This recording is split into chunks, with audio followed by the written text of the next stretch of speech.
Hello guys, welcome my vlog. Nandito tayo sa kliyente.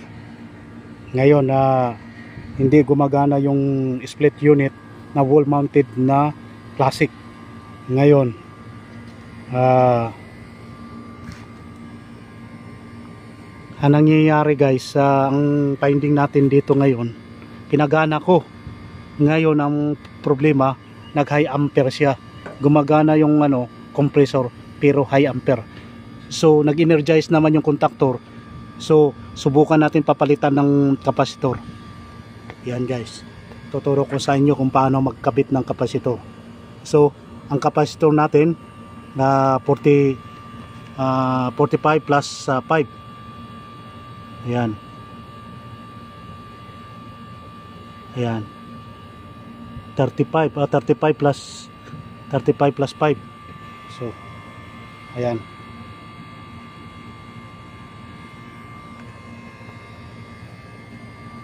35 plus 5, yun ang papalitan natin. Susubukan natin guys kung gumagana siya dahil nag high ampere siya.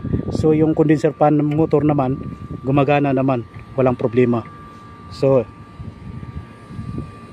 papalitan natin. Kahit parang lumulobo siya, halatang lumulobo. Yung sign of defective to.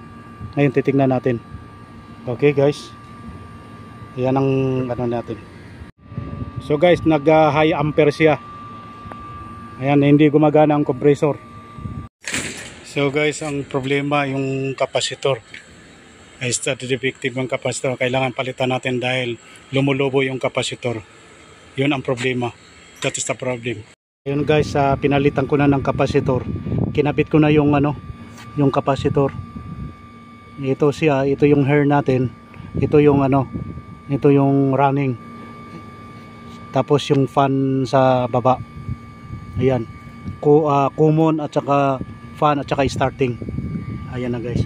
Ayan, susubukan na natin guys. Papaganahin na natin. Ayun guys, gumana na. Success. Okay, close. It's okay na. Ang pirahin na natin na 15 point. Ayun, bababa pa siya. Ayan. Ayan, gumana na guys. Ang problema lang, kapasitor, nag high ampere. Defective yung So lumulobo kasi.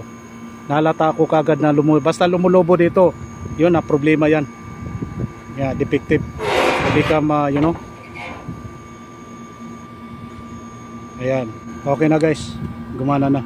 Tapos yung pirahin natin 12. Tapos ang suction pressure natin, ayos na ang suction pressure natin. Ayun na, 55, 60, 65. Okay guys, it's okay now. Okay na. Ayos na. Ayan. Ayos na.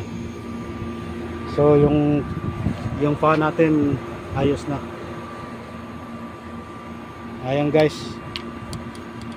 So hanggang dito na lang. Nandito na lang tayo. Dahil natapos natin yung agad yung problema. Na-solve kaagad natin yung problema. Kapasitor, ang problema ay dahilan, nag-stack up yung nag high ampere siya. Yun ang dahilan. Nasira yung kapasitor. So pinalitan natin, ayos na. Okay guys. At hanggang dito na lang. Don't forget to subscribe my YouTube channel. At pindutin ang notification bell para updated kayo sa susunod kong video. Okay. Okay guys. Bye-bye and good luck and God bless. God first.